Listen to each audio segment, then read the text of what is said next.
अकेलापन। हर रात को जब हम सोने के लिए आंखें बंद करते हैं ना, तो हम कितने निश्चित होते हैं कि सुबह तो उठ ही जाएंगे।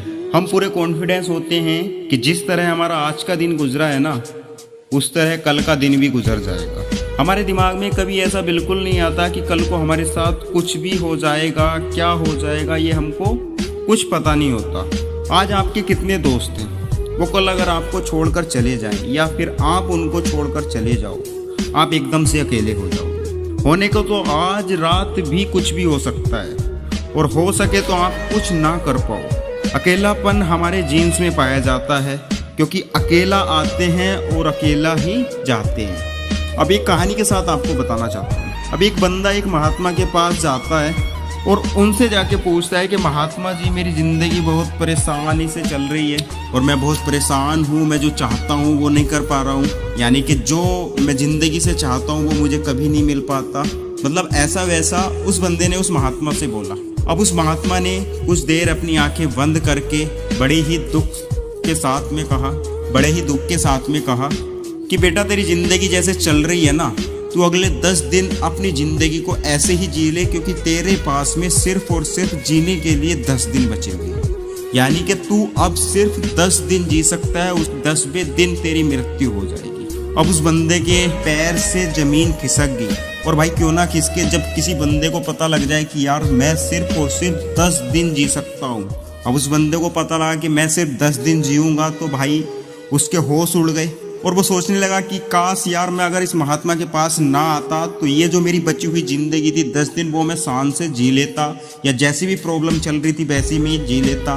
क्योंकि अब उसको पता लग गया कि मेरे पास में सिर्फ 10 दिन है, तो वे 10 दिन उसके लिए बहुत मुश्किल से बीतने वाले हैं। अब वो बंदा वहाँ से निराश होकर जाने लगा। तो महात्मा ने कहा कि बेटा, तू अपनी ज़िंदगी से बहुत परेशान था, तो ऐसा करना, जब तेरे 9 दिन हो जाए 10वें दिन तो मेरे पास चले आना, और अगर तेरी यहाँ पे मृत्यु होगी तो तुझे मैं मोक्ष दिलवा दूंगा।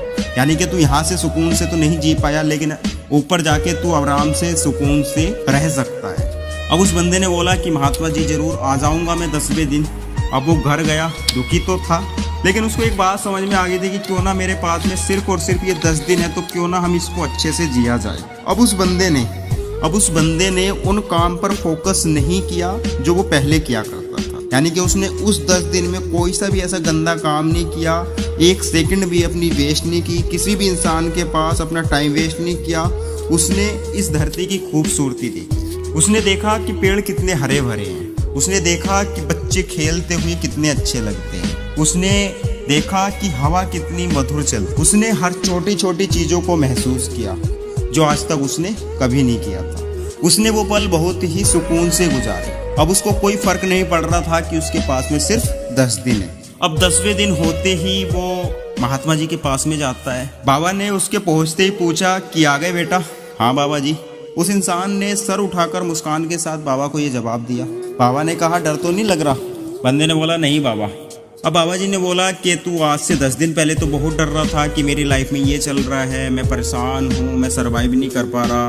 अब उस बंदे ने बोला कि बाबा, अब मैं इस संसार की हर चीज़ से मुक्त हो गया हूँ और मेरा ध्यान केवल और केवल इसी पर है कि अगर मुझे मरना ही है तो ये फालतू की बातें सोच कर क्यों टेंशन लूँ। बाबा जी ने मुस्कुराते हुए कहा, अगर जीना सीख गए हो ना तो वापस जाओ और बाकी बची हुई ज़िंदगी ठीक वैसे ही जियो जैसे तुमने ये पिछले 10 दिन जिए। मैंने तुमसे झूठ बोला था कि तुम 10 दिन बाद मरने वाले हो, क्योंकि मेरे पास ज़िंदगी का मतलब बताने के लिए इससे अच्छा कोई रास्ता नहीं था। जाओ और अपनी ज़िंदगी शान से जियो।